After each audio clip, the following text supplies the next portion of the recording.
Okay, Bismillahir Rahmanir Rahim. Alhamdulillahi Rabbil Alameen. As-salatu was-salamu ala Sayyidil Anbiya'i wal Mursaleen. Allahumma alimna ma yanfa'una. وانفعنا بما تعلمنا وزدنا بفضلك علما وتعليما إنك على كل شيء قدير. باب الخليطين, mixtures. أخبرنا مالك أخبرنا الثقة عندي. So this is a phrase that some people will use. And this issue is tied to the hip with the issue of the mursal hadith. So if I trust you, does it mean I trust the people that you trust? Right? So I trust Malik. And he says someone who is trustworthy in my view. Maybe he's not trustworthy in my view. Okay? And so this has happened. There are scenarios where Imam Shafi trusts somebody, other people wouldn't trust him. Scenarios where Imam Malik trusts somebody, other people wouldn't trust him. So if we defer to their judgment and say, no, I just trust anybody that Imam Malik trusts and whoever, and I trust anybody who is trusted by those trusted by Imam Malik, then you can just have no asanid, right? So Imam Malik says, the Prophet ﷺ said, khalas, he's trusting somebody, and the person he's trusting is trusting somebody, and that's it. And so theoretically, there's nothing wrong with that, right? Theoretically, there's nothing wrong with that. So it's important to understand that the whole hadith methodology, which is really this, right? Name your sources, because if I don't know your sources, I don't know who can make mistakes, etc., is based on the fact of actual mistakes happening. So if we kind of go in a reverse manner, right? Let's go in a reverse manner. Let's say there were no asanid. Okay, there were no asanid whatsoever. So Imam Malik just says the Muwatta of Imam Malik, and Imam Malik writes a book, and he says the Prophet said, the Prophet said, the Prophet said. Right? There is actually no theoretical problem with it. Okay? Now, in Usul al-Fiqh, they will talk about the problem, but I'll explain in a second where that comes from.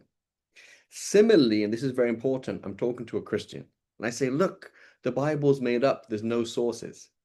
Does there have to be sources? Right? So the whole idea that you have to have a chain of transmission, where does that come from? That comes from something that happened. Is that I'm at the time of Imam Malik or before him, and I'm finding errors. I'm finding, number one, a hadith that sounds really strange.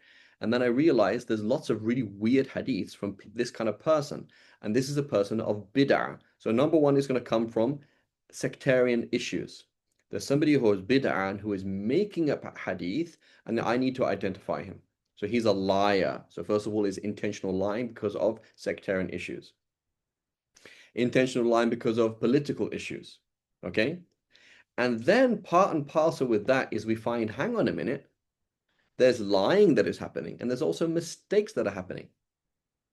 So because mistakes were happening, and because mistakes were, what's the phrase? They are endemic to certain people. It wasn't just general. It wasn't just general. Because mistakes were endemic to certain people, that's how we get this whole issue of chain of transmission. So suddenly there's a difference between so and so narrating and so not narrating. And suddenly I can trust somebody and not somebody else. But if there were no mistakes, you wouldn't need this, right? So let's imagine, for example, Imam Malik quotes a bunch of hadith and says, my teachers have told me from their teachers that from their teachers that the Prophet said. I don't need to know who they are. I don't need to know what's going on. In principle, I just trust everybody. And as long as no mistakes happen, it's fine. So what I'm trying to say is the hadith methodology is a reaction to a problem. It is not, it is not a system. It's not a system that is theoretical. It's a reaction to a problem. That's why we will see issues being bent here and there and changed. The mursal hadith, why do we not accept the mursal hadith, is because we did find tabi'een narrating from other tabi'een who made mistakes. And you did find a hadith that were mistakes, right? So therefore, we're going to come along and say, no, show me your sources. Okay? But if there were no mistakes, then we wouldn't have bothered. So why is this important? So important to I'm talking to a Christian and I say, ha, your religion's made up. You don't know anything. You have no change of transmission. So while it is true that Islam is more historical because we have change of transmission and it's critical and you can find things out and they don't, that's true. That doesn't mean that they're pointless, right? Because you're making an assumption that everybody lies and everybody makes mistakes, which is not necessarily true. So a Christian would come along and say, no, the church fathers, they were good people, they wouldn't lie. I don't know who they're quoting, but it's 100 to 200 years after Jesus. I trust everybody, and I don't think they're lying. Okay? Just like here, Imam Malik says, so and so I trust said. It's exactly the same concept. As soon as you accept this, you're going to have to accept that. Does that make sense? Or a historian account. Here is, somebody, you're interviewing somebody about their tribe in the rainforest, and you say, how did you get to this valley? Say, well, my great grandfather came to this valley after there was a drought in this area, or after there was a problem with this area. The default is people speak the truth, and the default is that people aren't lying, right? Why is it that we suddenly get careful? Is because mistakes happen. So, for example, so now why is that important? That's when talking to other religions. It's important for Islamic system is that understand that the hadith methodology is not absolute. When, for example, we will find that somebody narrates in a particular way without mistakes, we'll accept it. For example, as we've mentioned before, Sa'id ibn Musayyab, narrating from Sayyidina Umar, Imam Ahmad was asked, he says it's fine. Meaning, we've never heard of Sa'id ibn Musayyab narrating indirectly from Sayyidina Umar and quoting Sayyidina Umar on something crazy. We've never heard it. We have so little errors, and in fact, no errors or nothing that sounds like an error, that we're going to trust it, right? It's exactly like medicine, right? Azhar studied medicine in the jungle. Azhar always cures people with his bush medicine. I'm not going to ask him for a certificate or anything. Because we don't have errors, I'm not going to put the conditions very high. As soon as Azhar is killing people with his strange medicine that he learned in the jungle, I'm going to say, hang on a minute, who's a doctor? Who isn't a doctor? Where did you get trained? Where's the medication from? Which organization okayed it, etc., etc., etc. Does that make sense? Yeah, sure. It makes sense, Azhar? Yes, sure. Muhammad, you going to ask a question?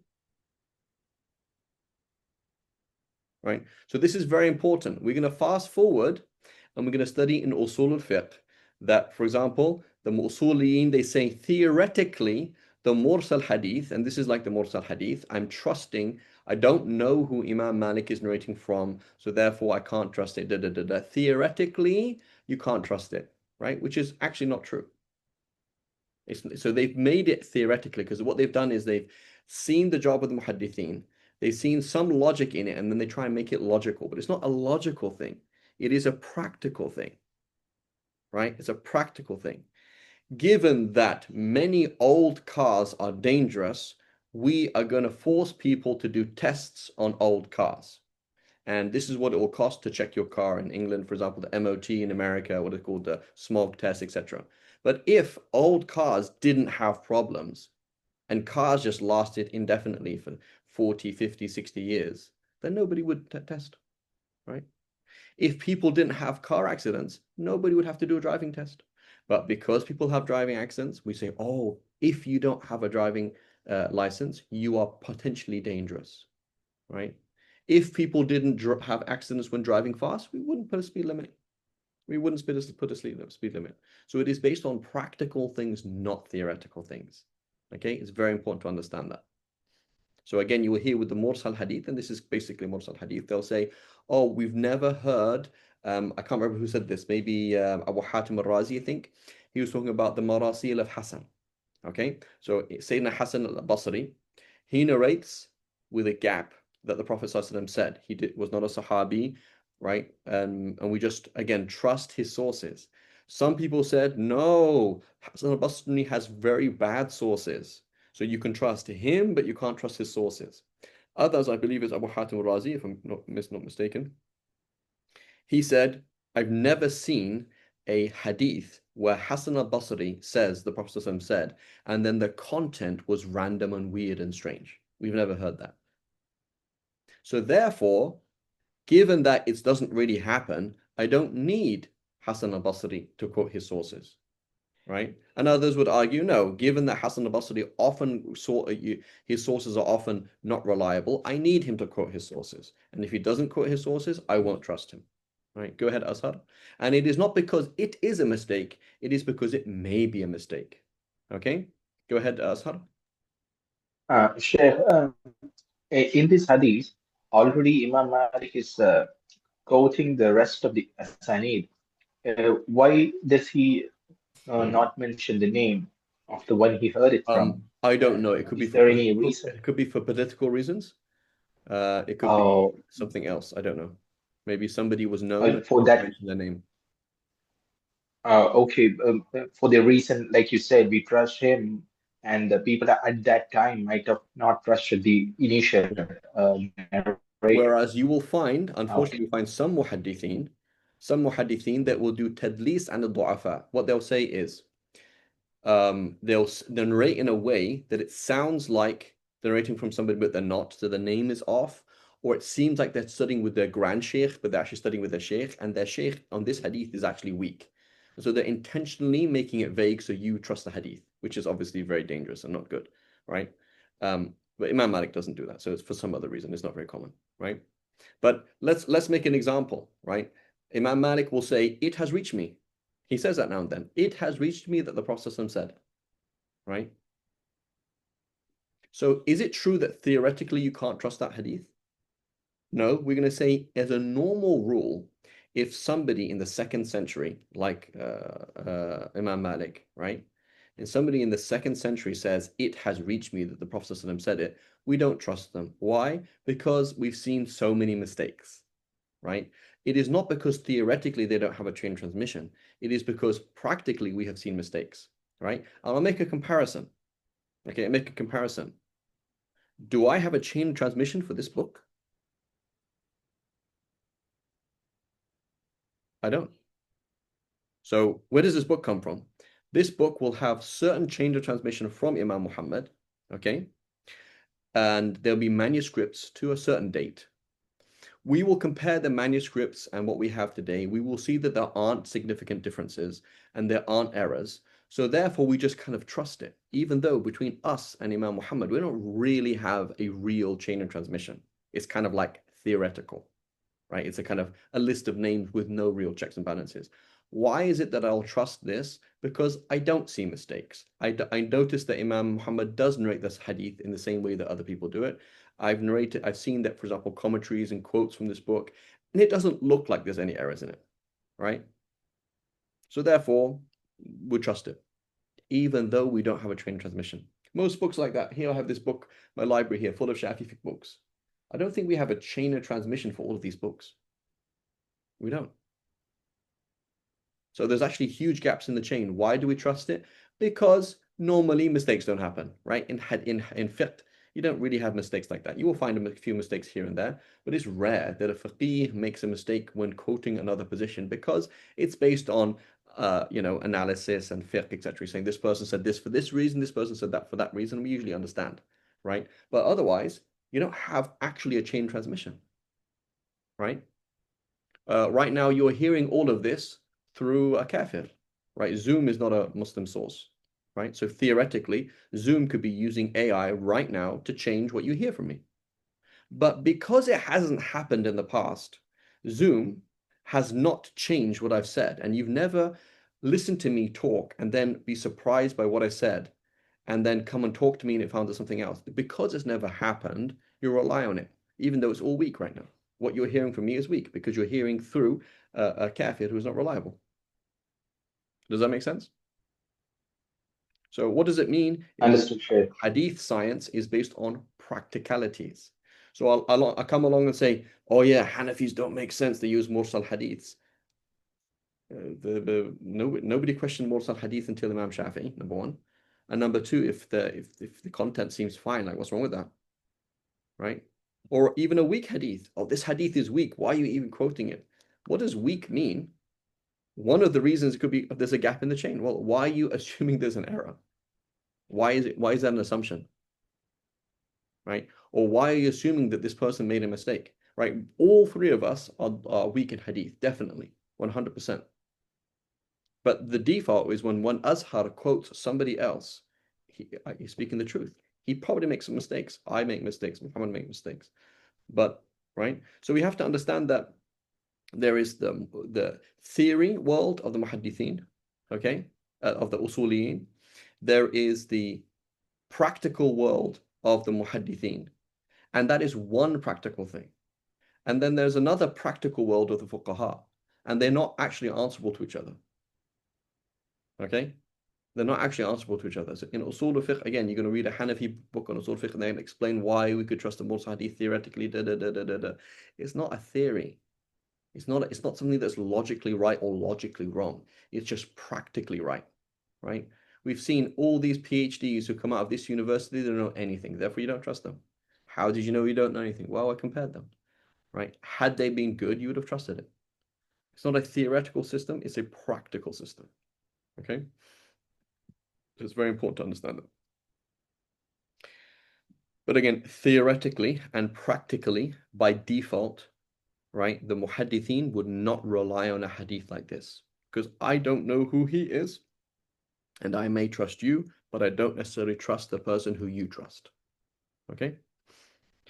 Um, Whereas with Imam Malik, it's very rare. There's like one or two exceptions where Imam Malik narrates from somebody and people don't trust it. It's usually the opposite. It's the fact that Imam Malik narrates from him that makes him good. Because Imam Malik, so you'll say, Imam Ahmad will do that. He'll say Imam Malik narrated from him. Okay, therefore it's good. Therefore it's reliable, right? So Imam Malik by default is a source for knowing who's reliable, not reliable, not somebody to critique by default. Okay, so it says أخبرنا مالك أخبرنا الثقة عندي عن بكير بن عبد الله بن أشج عن عبد الرحمن بن حباب الأسلمي عن أبي قتادة الأنصاري أن النبي صلى الله عليه وسلم نهى عن شرب التمر والزبيب مع جميع والزهو والرطب جميعا. So it says, Malik informed us from someone who is trustworthy in my view, i.e. in the view of Imam Malik. Informed us from Bukayr ibn Abdullah ibn Ashaj, from Abdurrahman ibn Hubab al-Aslami, from Abu Qatada al-Ansari, that the Prophet ﷺ forbade the drinking of or an infusion of dried dates and raisins, and then infusion of dates that are beginning to ripen and fresh dates together. Right? So the issue is because they become alcoholic. أخبرنا مالك أخبرنا زيد بن أسلم عن عطاء بن يسار gap in the chain أن النبي صلى الله عليه وسلم نهى عن ينبذ البصر والتمر جميعا والتمر والزبيب جميعا.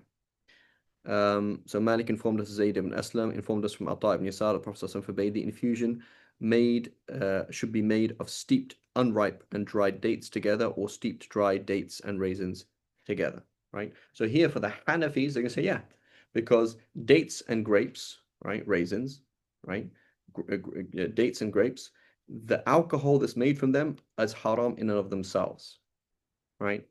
It's najas and it's haram in and of itself, even if you drank a small amount, as opposed to, for the Kufiyun, as opposed to non-date and grape alcohols, which is not najas and it's only haram if it gets you drunk.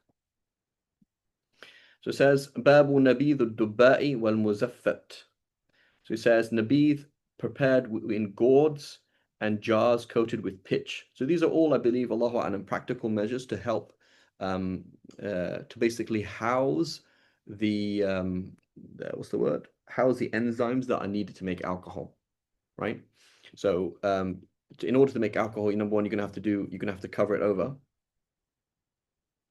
right? So that it becomes it becomes anaerobic, right? Azhar, you're a doctor, is that correct? Oh, Azhar's not here, I believe. Anyway, so it has to be anaerobic. And number two, you're going to have certain enzymes there to help you do it. Otherwise, it's not really going to work. So أخبرنا مالك أخبرنا نافع عن ابن, just like cheese, for example, right? What do you do? How do you make cheese? Is you make cheese originally by using the guts of a milk producing and milk consuming animal, like the guts of a calf or the guts of a lamb, right? So you're going to So basically, that's the end. Those are the enzymes that you're going to use to make those things. So it says أخبرنا مالك أخبرنا نافع عن ابن عمر أن النبي صلى الله عليه وسلم خطب في بعض مغازيه قال ابن عمر فأقبلت نحوه فانصرف قبل أن أبلغه فقلت ما قال قالوا نهى أن ينبذ في الدباء والمزفت. Malik informed us, Nafi informed us from Ibn Umar that the Prophet ﷺ delivered an address during one of his expeditions. Ibn Umar said, I turned to go towards him, but he finished before I reached. So I asked, what did he say? They said he forbade the preparation of nabidh in gourds and jars coated with pitch. So this is nabidh. So the issue of, again, is mixing water with some other fruit, and because then it'll help it become ferment to become alcohol. Again, proof for the acceptability of a mursal hadith. Here, Ibn Umar said that somebody of the Sahaba told him. Who of the Sahaba? So why is it that you trust Sahaba but you don't trust Tabi'in? So why is it you trust an unknown Sahabi but you don't trust an unknown Tabi'i? Is there a theoretical reason? No. So what we're going to say is we're going to come along and retrospectively and say is the Sahaba are all udul. They are all upright and reliable. Okay, so I say, well, hang on a minute. They might all be udul and upright, meaning they don't intentionally lie about the Prophet sallallahu alaihi wasallam, but could they not make a mistake about the Prophet sallallahu alaihi wasallam? Just like a tabi'i could, or a tabi'i could. Were all the Sahaba necessarily accurate? So when I say I need to know who is narrating the hadith, that means I need to know, is he upright and is he reliable? So he didn't even mention who told you. So why is it that you accept a mursal hadith of a Sahabi, but you don't accept a mursal hadith of a Tabi'i? The answer is we haven't found scenarios where Sahaba quote unknown Sahaba and make mistakes, meaning quote hadiths that sound random. We've never heard of that, right? Whereas we have heard Tabi'een quote unknown sources that the Prophet said, and then there's random information in it. We have seen that. So because we've seen it, now we need to know. So it's based on practicalities, not on a theory. Similarly, we have seen that the general style of the Sahaba was extreme caution. So therefore, we're going to say their taqwa prohibited them from ever quoting the Prophet unless they were 120% accurate. Okay? But isn't that the case with some Tabi'een as well? That they could swear by Allah in front of the Kaaba, this is what I heard from so-and-so, but they didn't. It was actually a mistake. Right? So it's based on what is on practicalities, not on realities. Right? And so here is a proof for the Malikis and Hanafis that Mursal Hadith is fine. How do we know that? We've never had any problems with the Tabi'i, with the Sahabi like Ibn Umar or Ibn Abbas quoting other Sahaba who are unknown to us about the Prophet ﷺ. The vast majority of Ibn Abbas's hadiths, right, with the exception of about 25, are marasil. But it's called marasil of Sahaba. He is quoting Sahaba. Right? Whereas you'll find some of the Tabi'een are quoting some of their students. So imagine, for example, you say, is it halal? And I say, yes, it's halal. How do you know? Farid said it. What's Farid's source? Muhammad Sabir's source. So Muhammad Sabir Googled it. Farid asked Muhammad Sabir. Muhammad Sabir told me. Okay. And then I told somebody else. So now they're saying, can I trust Farid? So you can't trust Farid because you know that he narrates from his own students. That happened with some tabi'in. So the tabi'i is not quoting a sahabi, he's quoting a tabi'i. So therefore the chain is going to be really long, but you didn't even imagine the error that could be there. Okay, so again, it's based on practicalities. Let's do one last hadith and we're going to stop, inshallah.